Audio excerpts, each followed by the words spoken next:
Coming to you from the English Language Teaching Center. I am Harti Sarah Peters, your moderator for today. Good day, everyone, and thank you for joining our webinar entitled Making Learning Matter, a catch-up approach. We have 4 very talented teachers here from different parts of Malaysia who have come aboard to share their expertise with us. First speaker is Miss Ilyana Putri Binti Azhar from a rural school in Perak, SMK Pengkalan Hulu. She has been placed in her present school from 2019.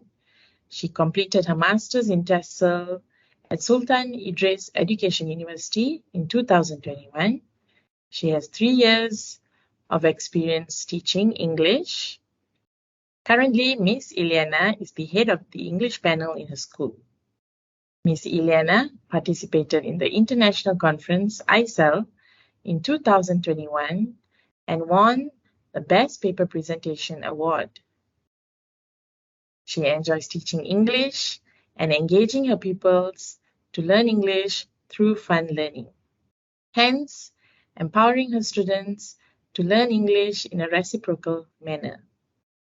Please welcome Ms. Ilyana with her presentation entitled Reciprocal Teaching. Assalamualaikum and greetings everyone. My name is Ilyana Putri Binti Azhar and English teacher of SMK Pengkalan Hulu. Today, I'm going to share a teaching strategy that I use in my classroom.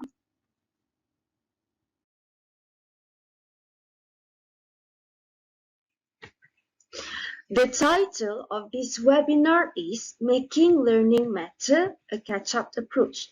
And I think a suitable teaching strategy is a strategy that promotes collaboration and cooperation among pupils.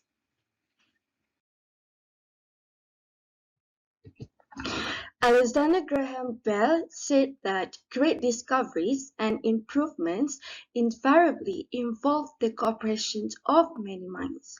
This is in line with the belief that cooperative learning or collaborative learning can encourage deep learning, thus making learning matter.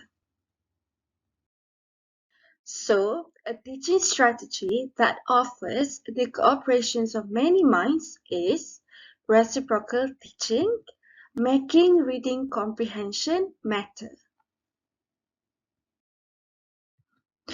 Reciprocal teaching was developed in 1984 by Aunt Mary Sullivan Palliser and Aunt L. Brown. Despite the passing years and generations from traditional methods to technology integration in education, I still find this teaching strategy relevant to teach reading comprehension. So what is it actually? It is a collaborative technique that allows pupils to take the role as a teacher, and the aim of a reciprocal teaching is to develop pupils' reading comprehension skills through 4 strategies. The 4 strategies are predicting, clarifying, questioning, and summarizing. There are several steps to apply reciprocal teaching in classrooms, and the first step is select relevant reading materials.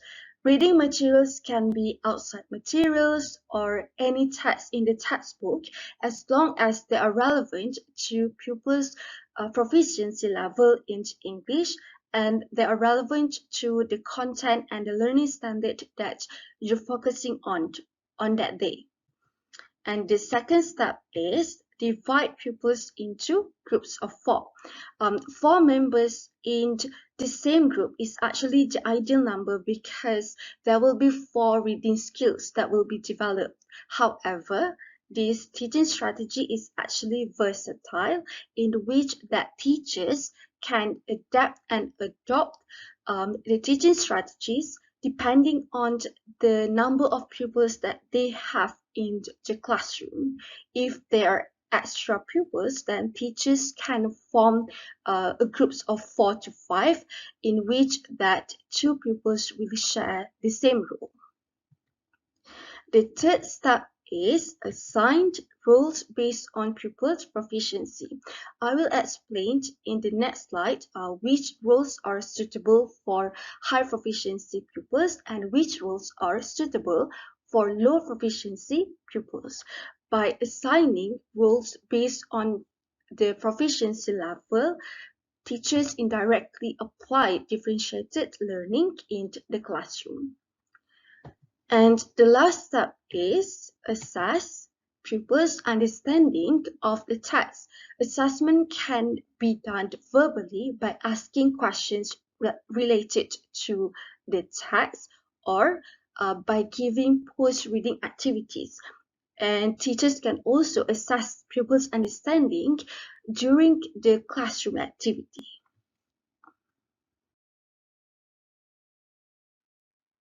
Now let's talk about the 4 rules in every group. The first rule is the predictor, which is the rule that I usually give to the pupils with low proficiency level. The predictor may begin the discussion by predicting what might happen in the text based on evidence. Evidence can be images or the title of the text. It can also be the first lines or the first paragraph in the text. And if the teachers want to enhance the activity by making it more difficult, then the teachers can pose several complex questions as pre-reading activities. These are some of the expressions that the predictor can use.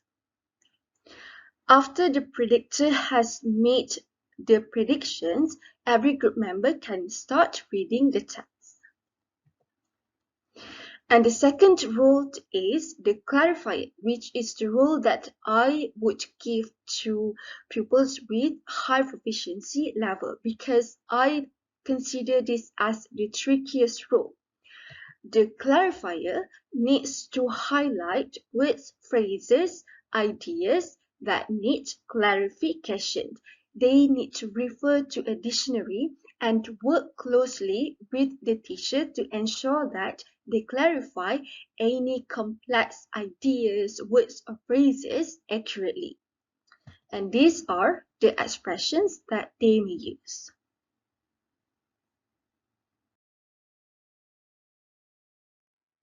The next rule is the questionnaire, and this is another rule that I will give to the pupils with low proficiency level. The questionnaire holds a responsibility of asking questions related to the text and letting the other group members to discuss the answers together. This is to assist understanding of the text. The questions that the questionnaire may ask are as follows. And the last rule is the summarizer, and I will give this rule to high proficiency pupils. The summarizer will explain the text in their own words. The summary can be based on every rule's input or based on their own understanding. They may use these expressions. To sum up, I usually assigned the predictor and the questionnaire role to low proficiency pupils and the clarifier and the summarizer role to high proficiency pupils. However, this is my preference of delegating the roles. It is not fixed. It actually depends on how you want to do it, as long as all the group members understand the roles and play the roles well.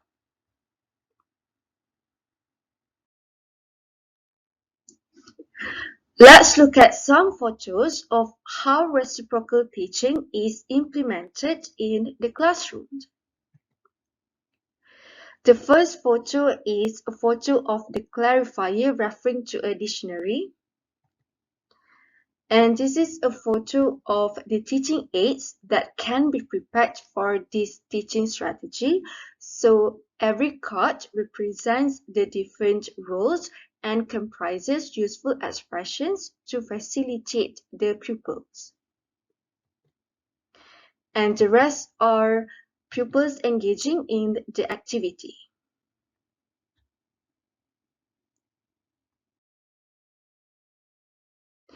And these are the screenshots of how it is implemented online. What I did was I asked the pupils to pick their own group members. Then they needed to join the invite links of their group. After that, they would have a private discussion in their own Telegram group while having me monitoring and assisting them. I would also allow them to choose whether to have the discussion through text messages in the groups or live on video chat.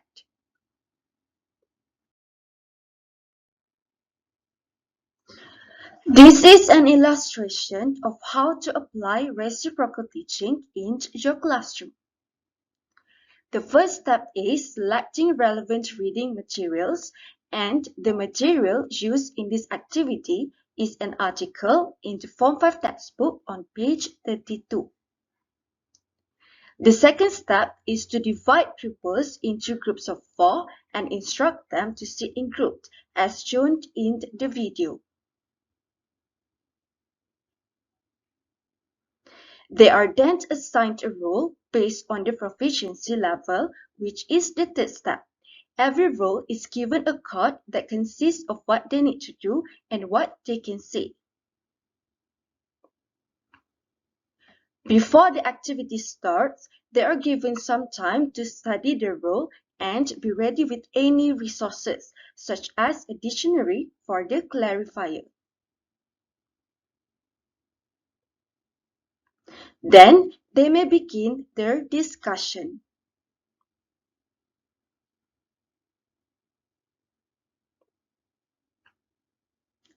Throughout this activity, I will walk around from one group to another to observe and offer help when it's needed.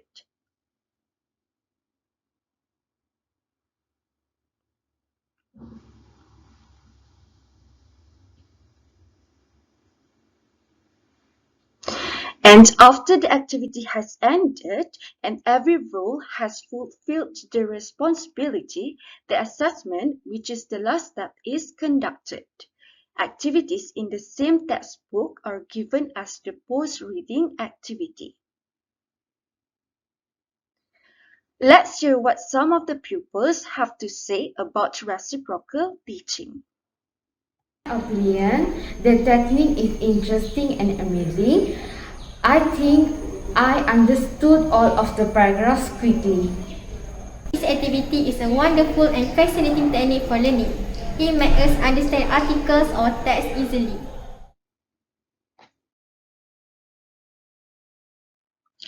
I do notice that my pupils engage in their learning better when they have greater autonomy in their own learning. And some of them become more active and confident participating in the classroom activities. And this is probably because they are more comfortable to express their thoughts to their friends, or it can also be because it's a collective work, which means that everyone makes up each other's weaknesses, or in other words, catching up with each other's proficiency. However, it is important for teachers to facilitate and to assist them just to make sure that they are on the right track. So cooperative learning is not simple, but the rewards can be great, which is true. It is not easy and it is not simple to implement cooperative or collaborative learning in the classroom because it needs comprehensive preparation, remarkable patience, and wholehearted belief. The belief that your pupils are capable of navigating their own learning, thus making their own learning matter.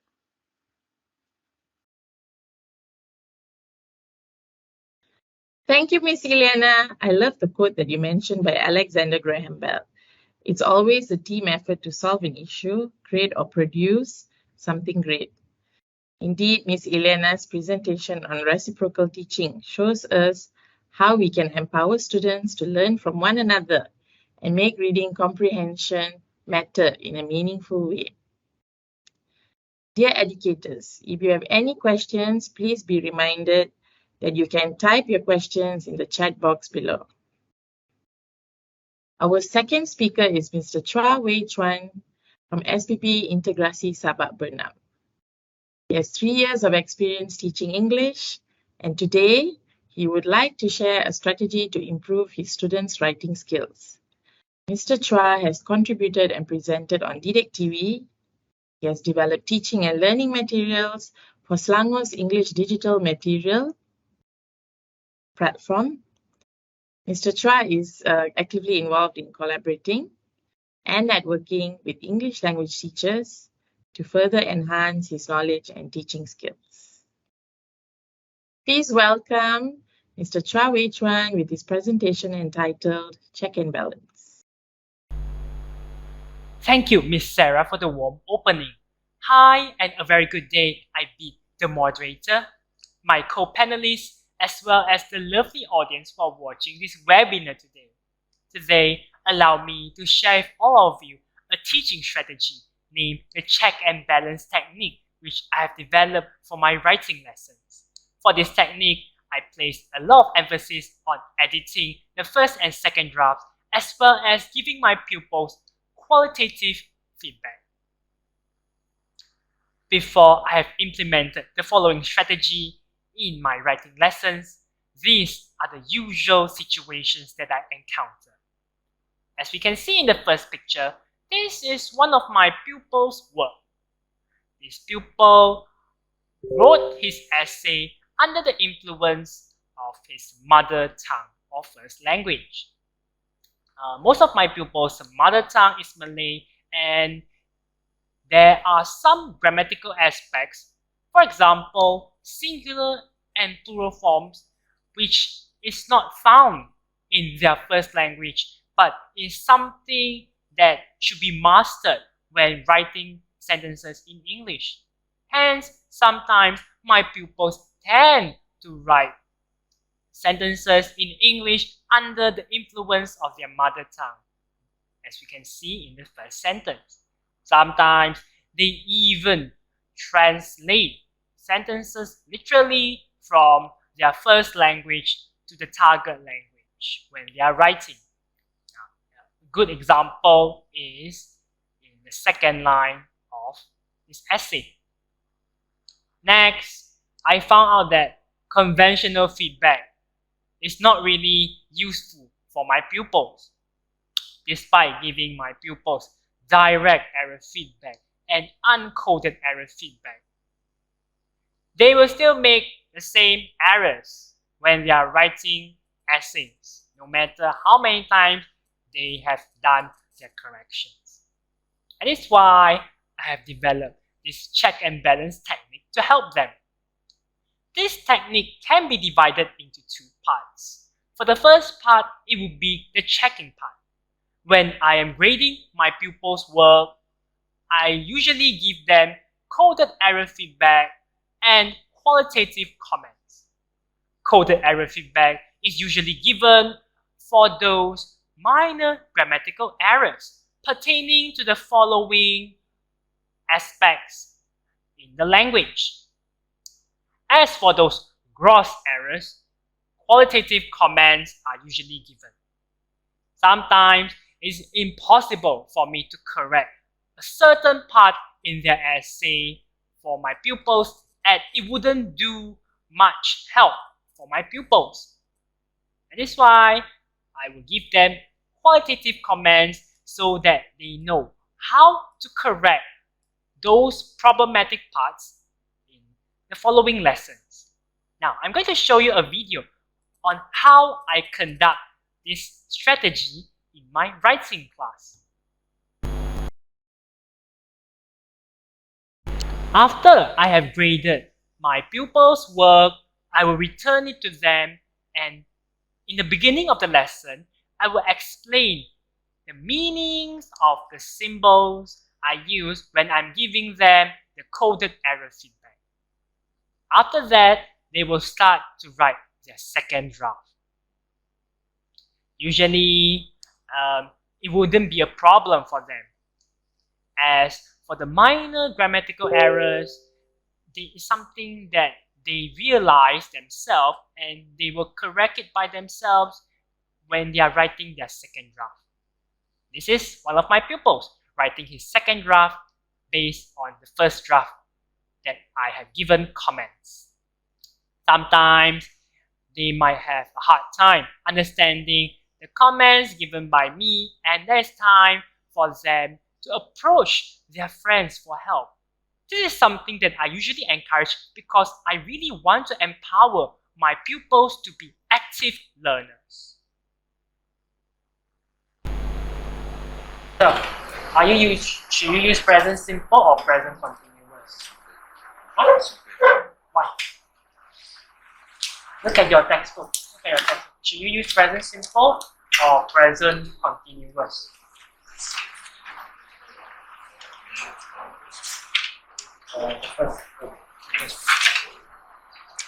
When do you use present simple? When do you use present continuous? Okay. Okay. Permanent. Is this a permanent situation? You have breakfast and sit around the table. So what should you use? Present simple. We have. Okay. Can you count breakfast? A breakfast, 2 breakfasts, 3 breakfasts. Can you count breakfast? You know, right? If you can't count the breakfast, you don't need articles anymore. You have breakfast. Okay? Sometimes they might not understand the feedback given by me and their friends couldn't help them. So there's a time for me to step in as a facilitator to provide them with more clarification and further support. Let us now look at the outcome. This is a first draft given by one of my pupils. As we can see here, in this first draft, there are many grammatical errors pertaining to tenses, articles, and verbs. But in the second draft, these errors have greatly reduced because the student has corrected them himself. This is the part for the students or the pupils to realize their mistakes by themselves so that they wouldn't make the errors again in their future lessons. It is a very tedious process, but I believe that self-realization is an important aspect in the context of language learning. This is another sample. This pupil is required to write an essay about the challenging activities he would like to do. However, he started off his essay with an introduction that is more suitable to be included in the story. Next, in the second paragraph, he has given me a few benefits of ice skating. Although many benefits were given, they are all written in a single sentence, and that sentence doesn't have a subject. Hence, I gave the comment unclear meaning. After considering all the qualitative comments I gave this person, this is the second draft. Obviously, the second draft is better than the first draft. For the introduction, it's more suitable to be in an opinion essay, and for the second paragraph, which is about the benefits of ice skating, obviously this person has given a few benefits of ice skating in a few sentences with a clear subject in each sentence. Starting from this year, I have introduced a peer review session for my writing lesson. For this session, after my pupils have finished writing their first draft, instead of submitting them to me, they will exchange their essays with their peers, and their peers will give them comments after reviewing their essay based on the criteria I set. Now, allow me to show you a video on how this session is conducted. I've marked your essay now, and I would like to talk to you about your language. So firstly, I found out that you have 3 spelling mistakes, and there's just 1 article mistakes. So I would like to advise you to improve more in your spelling for the area that you expect. For example, organization. This one is because one of the cohesive devices you use is wrong. So you need to find more cohesive devices that are surely right. Yeah. For the contents, I give you 5 because I can understand all the contents you give and your email answered the question that Amy gave you. So overall, this is all the things I have to say. Obviously, in this video, the person on the left is giving the person on the right some qualitative comments on her essay. The comments were given based on the criteria I set, namely the organization, the content, and the language. And this is how the peer review session is done. This is the first draft given by my pupil, and these are the comments written by the reviewer in red. This writer, who is a Form 4 pupil, is required to write about himself for a web page. However, considering his level, he managed to write an essay about himself in a single paragraph only, with all the ideas written in a very simple manner. Hence, these are the comments given by the reviewer in red. After considering all the comments, this is the second draft written. Obviously, the paragraphing is better because we have an introduction, a body paragraph, and a conclusion. And for the body paragraph, it is relatively longer because this pupil has provided more examples and elaboration for each and every content point. This is what I like about this strategy. Because of this strategy, I managed to practice differentiated learning in my writing lessons. I am able to differentiate the amount of support given to each and every pupil.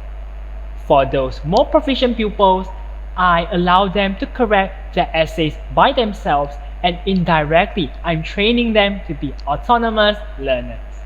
As for those less proficient pupils, it's a time for me to provide them with more support and clarification if they encounter some problems while they are writing.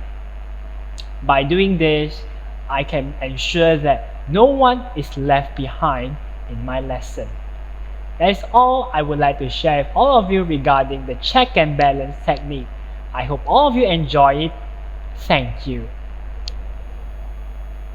Thank you, Mr. Trav, for highlighting how differentiated teaching can support and build upon the individual needs of each pupil. Your strategy on check and balance demonstrates that each pupil can perform at his or her best with support given from peers as well as their teachers. To all viewing, if you have any questions, please type your questions in the chat box. Ladies and gentlemen, our third speaker is Miss Nur Salina binti Abdul from SK Sabagaya, Lahad Datu, Sabah. She has had 12 years of teaching experience teaching the English language. Miss Nur Salina received the Anugerah Khas PPD in 2016 and 2018. She also has recently won 2 awards in 2021 for educational innovation. Ms. Salina believes that fun learning is the key to learning English for her students. Please welcome Ms. Nur Salina binti Abdul with her presentation entitled Impact of Using Digital Tools in Teaching Speaking Among Lower Secondary Pupils. Assalamualaikum and good day everyone. I'm Nurul Salina Abdul and I'm going to speak about the impact of using digital tools in teaching speaking among lower secondary pupils. The world today is highly interconnected, and it is important to prepare pupils to become competent global citizens. The concept of global competence incorporates the knowledge and skills that pupils need in the 21st century. Globally competent pupils are equipped with the knowledge and skills to communicate ideas to diverse audiences on various topics through different mediums and rapidly emerging technologies. Let's have a look at the definition of digital tools and speaking. Digital tools is a program, app, or other software which is available on a digital device. While speaking, according to J. Humanit, is an interactive procedure of creating meaning which includes generating, accepting, and processing knowledge. So the main focus in my teaching is on the use of digital tools as a medium of instruction to enhance people's speaking skill. In my presentation today, I'm going to touch on three vital things. First is the issue. The pandemic has shifted the educational landscape from traditional teaching method to online teaching. I have applied this strategy using digital tools in my home-based learning and face-to-face classroom. In the intervention part, I'm going to talk about the planning, process and procedure, and how I implemented this strategy using digital tools to improve the effectiveness of teaching speaking. And the last part is the impact of this strategy on people's achievement. I chose this strategy on teaching speaking due to these three issues. First and foremost, pupils had limited English command due to low English proficiency and thus resulted anxiety and inactive participation among pupils during English lessons. Second, during the movement control order, pupils needed to learn from home. Thus, educators needed to look for alternative solutions and strategy to teach and engage their pupils. Finally, based on my observation during the teaching and learning, I realized my pupils perceive English to be difficult and thus resulting in low self-confidence.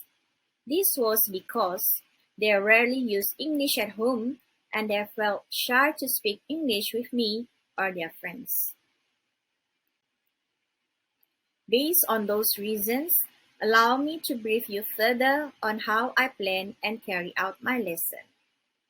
Before teaching, I did a short oral survey in order to identify the number of pupils that know how to use the available digital apps such as TikTok or Canva besides in editing a video. So from that data, I know what kind of knowledge and basic skills that I need to expose to my pupils before they proceed to the next activity. The second step is the lesson plan. I always refer to the framework for a standard-based English language curriculum when doing the lesson plan. In this lesson, pupils need to communicate information, ideas, opinions, and feelings on familiar topics. Although I emphasize on assessing their speaking skill, nevertheless, pupils' involvement throughout the process of learning, especially in listening, reading, and writing, could be assessed as well. Pupils need to read for the information related to the topic in order to prepare the script for their presentation in a form of a video. The preparation of script for their presentation enabled me to assess my pupils' writing skills too.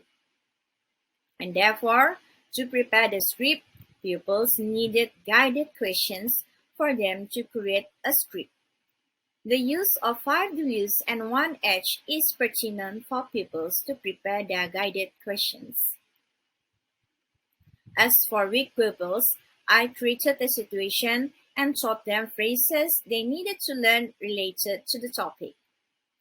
And the last stage is how do I assess my pupils' learning?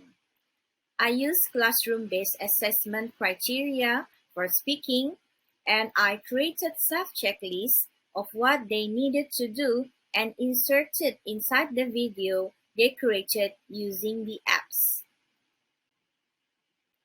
These were the 3 vital elements that helped my pupils to prepare their video.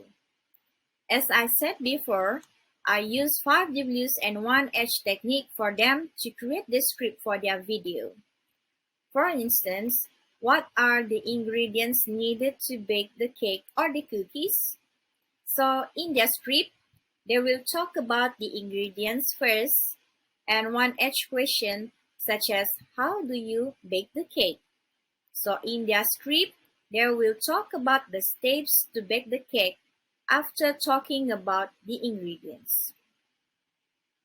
As for weak pupils, I taught them phrases they needed to learn related to the topic. For example, my topic is baking. The words or phrases related to baking such as mix the flour, salt, and baking powder in a large bowl. The words mix and beat are verbs related to baking, while flour, salt, and baking powder are words related to the ingredients. Bowl and electric mixer are words related to the equipment. And finally, fluffy is the word related to adjective. And next, I provided my pupils with tutorial on using the digital apps. I recorded a video on how to use the apps step by step and also gave them the written guidelines. In order to finish the activity on time, I prepared a timeline. For example, a week to plan and search for the information, a week to prepare for the script, and 3 days to record and edit the video.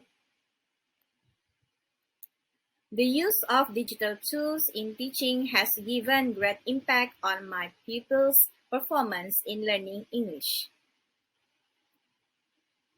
Based on classroom-based assessment, most of my pupils had succeeded in their speaking presentation that exceeded the expectation of the target performance level from Band 3 to Band 6.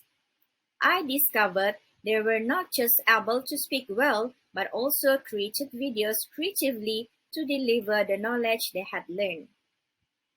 The use of technology in teaching and learning had captured my pupils' interest to learn English in an effective and fun way.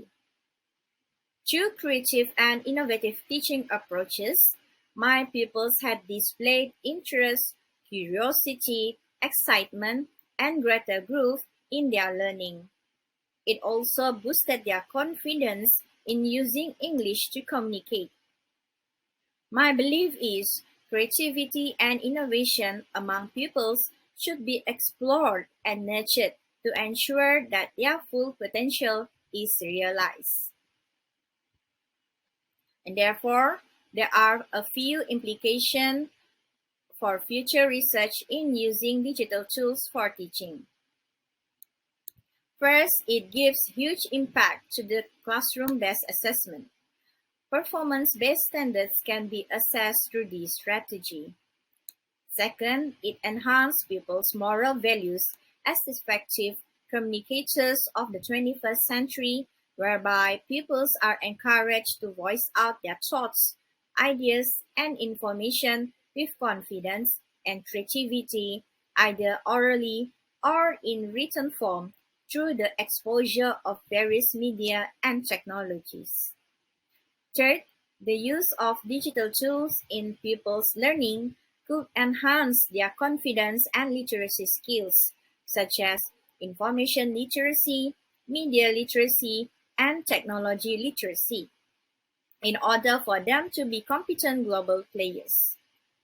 Last but not least, employing digital tools in one's teaching could create lessons focusing on pupil-centeredness. Then teacher acts as facilitator and pupils would be able to communicate, collaborate, and create creative ideas to display their understanding of their knowledge. Pupils' awareness and knowledge of filtering relevant information from various sources are also important.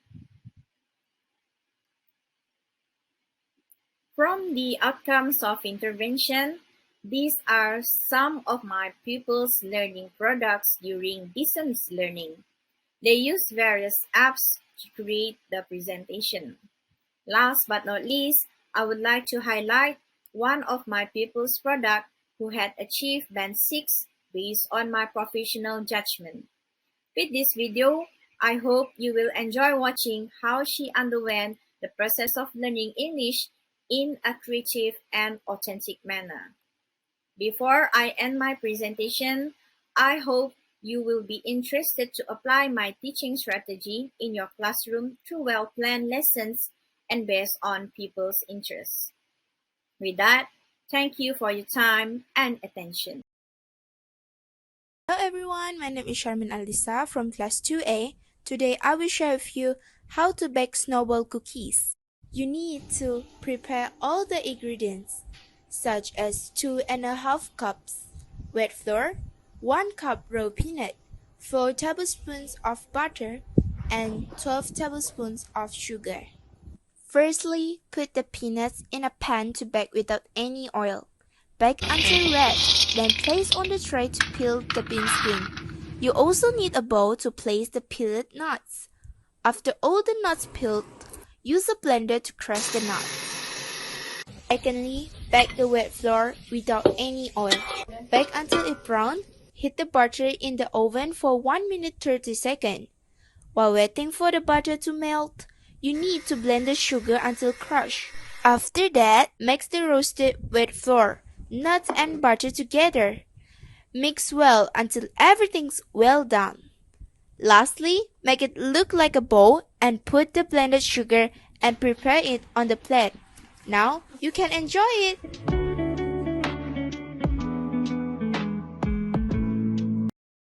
Thank you, Ms. Salina, for the engaging presentation. Clearly, we can see that students are having fun.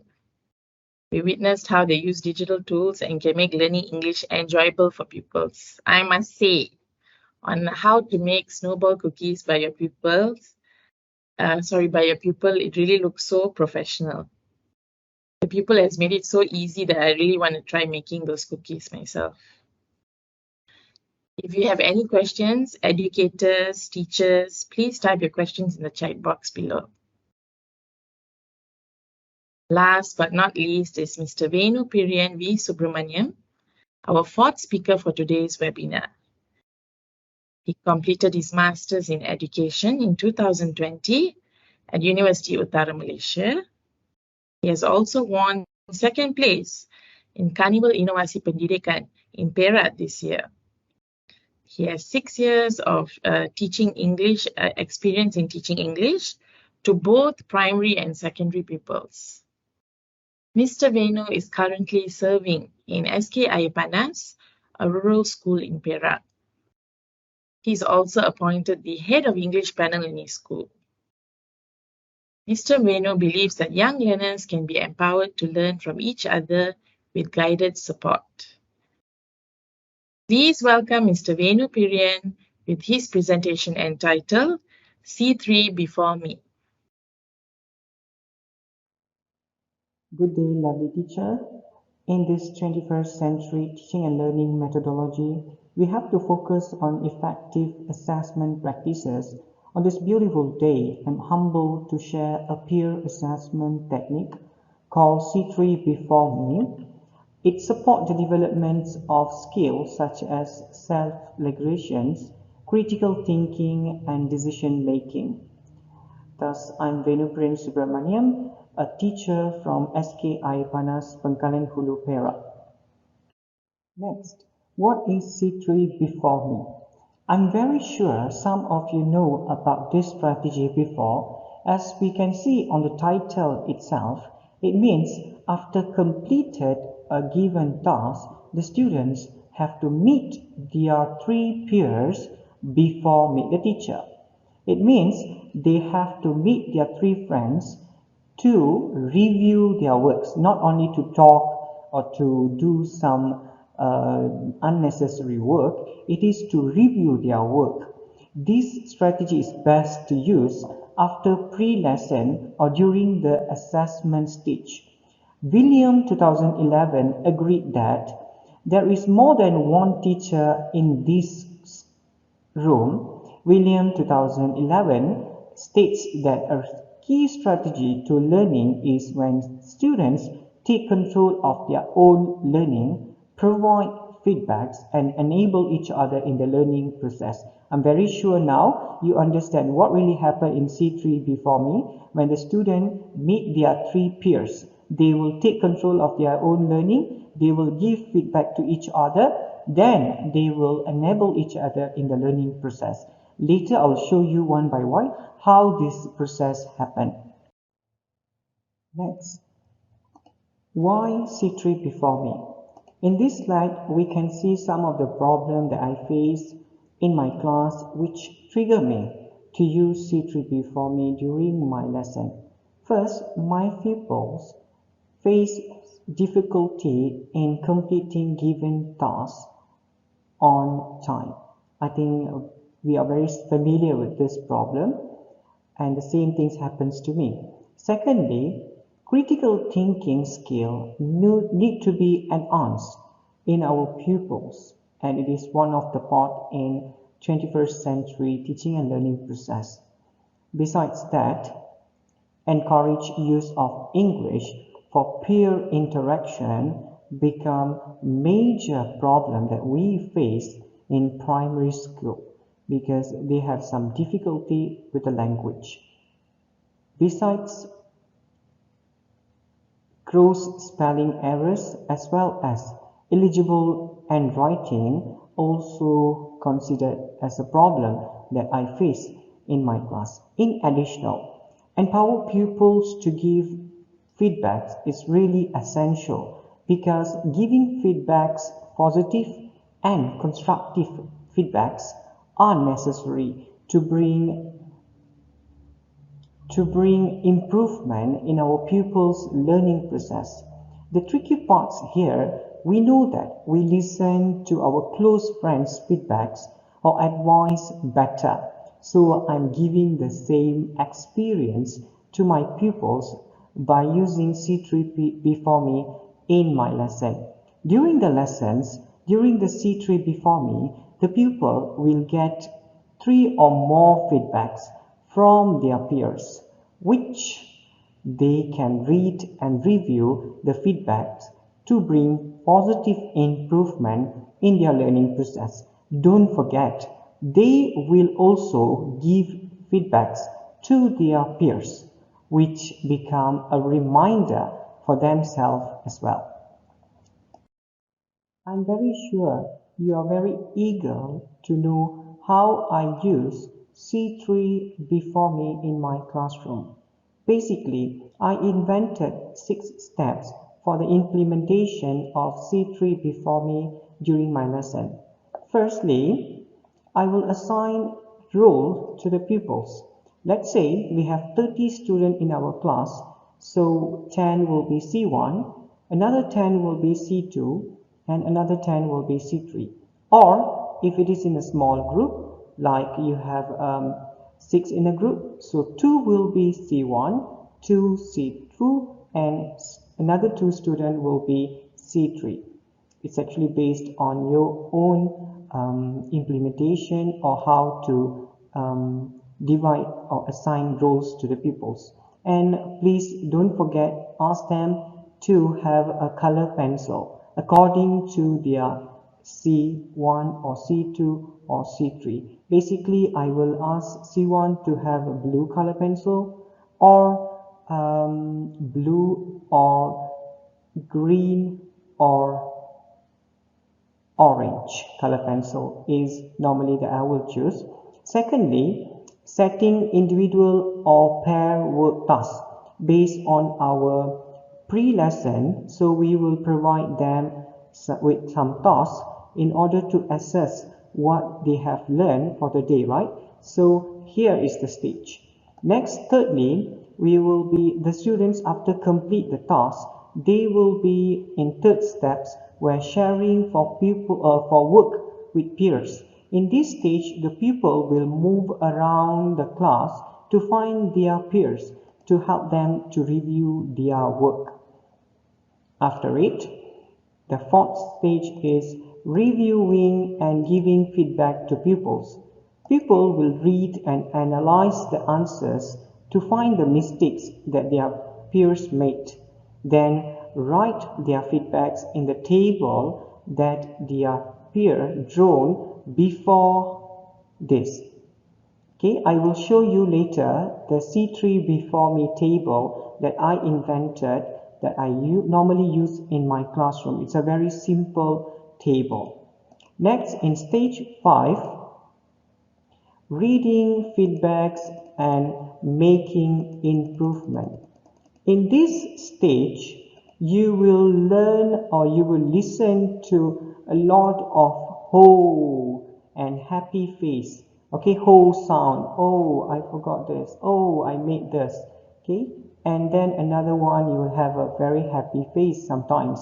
Normally, the people used to encounter their mistakes that they have made in the task given. And the last one, sixth, setting up a plenary session for the pupil discussion. In this stage, people will ask their friends to justify for the feedbacks that they have given. For example, why you give me 3 stars? Why not another stars? Why not you add another stars? Or what is the mistake that I made? These are the examples that we will make.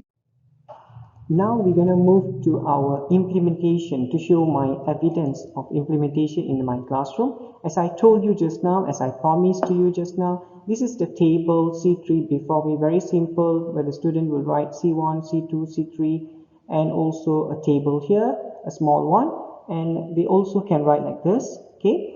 And based on here, you can see there are some green color pencil written, means some mistake was made by the students.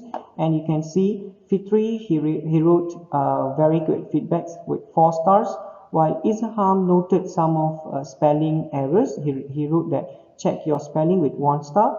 Nurin wrote that improve your handwriting. While here, you can see this one is writing task, this one is listening, where the students have to find the correct answer based on an audio recording. So maybe all the answers are correct. So Afifa, she wrote very good, Nurin very good, and Nur Shafika gave them 4 stars.